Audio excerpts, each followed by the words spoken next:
In the 12th year of Joram the son of Ahab, king of Israel, Ahaziah the son of Jehoram, king of Judah, began to reign. Ahaziah was 22 years old when he became king, and he reigned 1 year in Jerusalem. His mother's name was Athaliah, the granddaughter of Omri, king of Israel. And he walked in the way of the house of Ahab, and did evil in the sight of the Lord, like the house of Ahab, for he was the son-in-law of the house of Ahab. Now he went with Joram the son of Ahab to war against Hazael, king of Syria, at Ramoth Gilead, and the Syrians wounded Joram. Then King Joram went back to Jezreel to recover from the wounds which the Syrians had inflicted on him at Ramah when he fought against Hazael, king of Syria.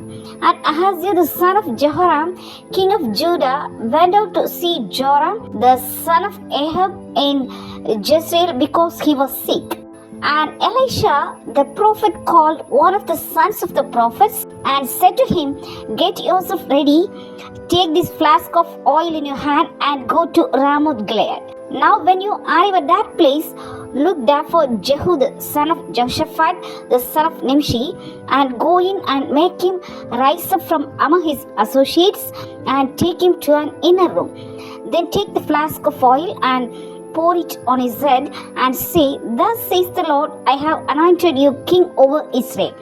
Then open the door and flee and do not delay." So the young man, the servant of the prophet, went to Ramoth Gilead. And when he arrived, there were the captains of the army sitting, and he said, "I have a message for you, commander." Jehu said, "For which one of us?" And he said, "For you, commander." Then he arose and went into the house, and he poured the oil on his head and said to him, "Thus says the Lord God of Israel, I have anointed you king over the people of the Lord, over Israel. You shall strike down the house of the Ahab your master, that I may avenge the blood of my servants, the prophets, and the blood of all the servants of the Lord at the hand of Jezebel. For the whole house of Ahab shall perish, and I will cut off from Ahab all the males in Israel, both bond and free.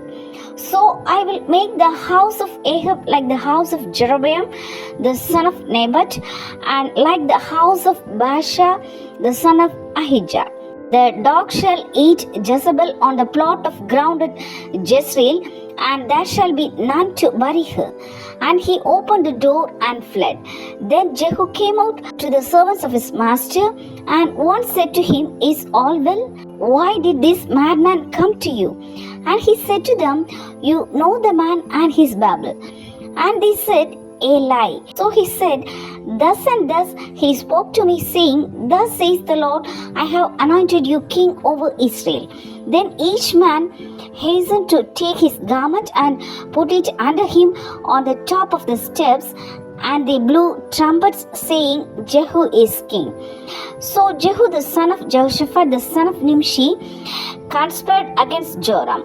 Now Joram had been defending Ramoth Gilead, he and all Israel, against Hazael, king of Syria. But King Joram had returned to Jezreel to recover from the wounds of which the Syrians had inflicted on him when he fought with Hazael, king of Syria. And Jehu said, "If you are so minded, let no one leave or escape from the city to go and tell it in Jezreel."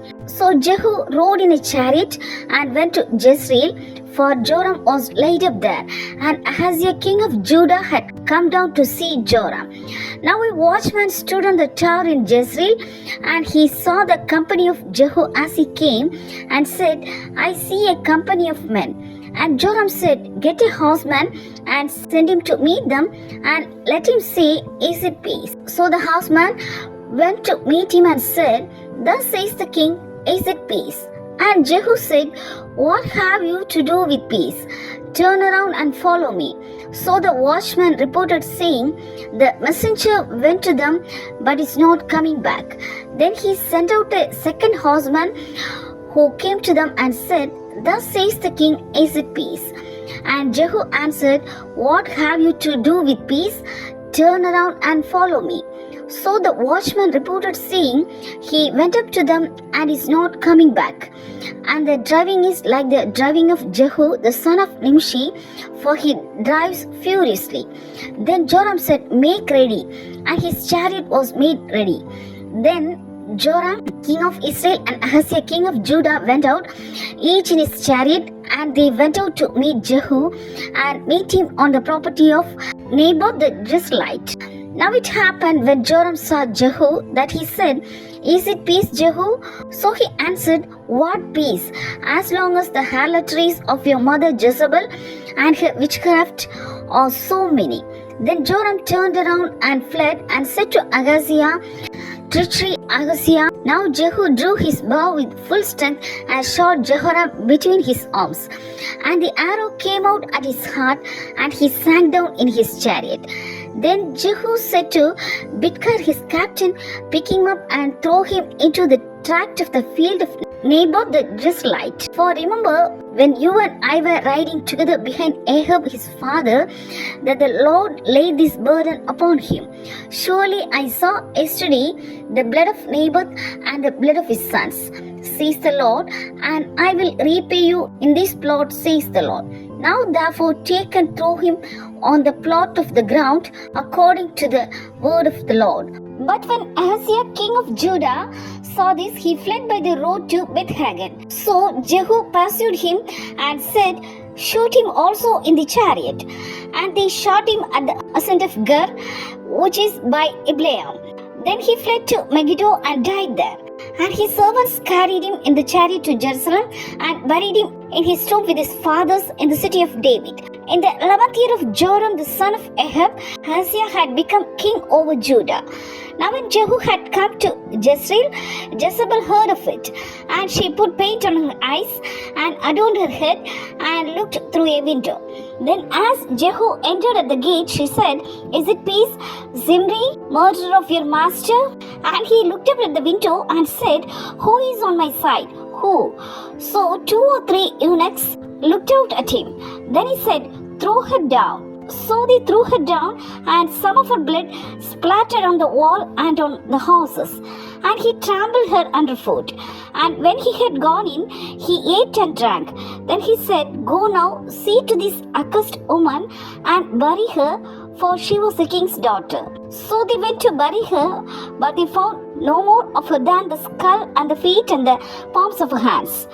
Therefore they came back and told him, and he said, "This is the word of the Lord, which he spoke by his servant Elijah the Tishbite, saying, On the plot of ground at Jezreel dogs shall eat the flesh of Jezebel, and the corpse of Jezebel shall be as refuse on the surface of the field in the plot of Jezreel, so that they shall not say, Here lies Jezebel." Now Ahab had 70 sons in Samaria, and Jehu killed everyone. Also he killed remained of the house of Ahab in Jezreel, and all his great men and his close acquaintances and his priests, until he left him none remaining. Jehu killed the brothers of Ahaziah the king of Judah. Jehu killed the prophets of Baal, and also he destroyed Baal from Israel. However, Jehu did not turn away from the sins of Jeroboam the son of Nebat, who had made Israel sin, that is, from the golden calves that were at Bethel and Dan.